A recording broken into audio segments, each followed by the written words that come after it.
Udalak Pasaiako etxez etxeko langileak prekarietatean mantentzea behartzen ditu. Hilabetetako negoziazioaren ondoren, udalak berriro hobekuntzarik gabeko pliegoa aterako duela esan digu, langileen 150%ko soldata arrakala areagotuz. Hainbat hilabetetako elkarrizketa ondoren udalarekin eta Pasaiako etxez etxeko laguntza zerbitzua ematen duten langileak prekarietatetik ateratzeko promesaren ondoren, aurreko asteko udal plenoan udalaren hitzetan, Pasaiako udalak datorren lehiaketaren plegua argitaratuko duela inolako hobekuntzarik gabe langileentzat. Pasaiako udalak herritarrei eskaintzen dien etxez etxeko laguntza zerbitzuak zerbitzu publikoa izan beharko luke. Baina gaur egun, udalak funtsesko zerbitzu hori enpresa pribatu bati azpikontratatzen dio.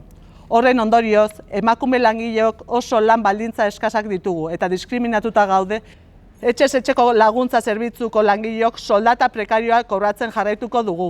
2025ean ez dugu ordainsari igoerarik izango eta ez ditugu gure lan baldintzak hobetuko.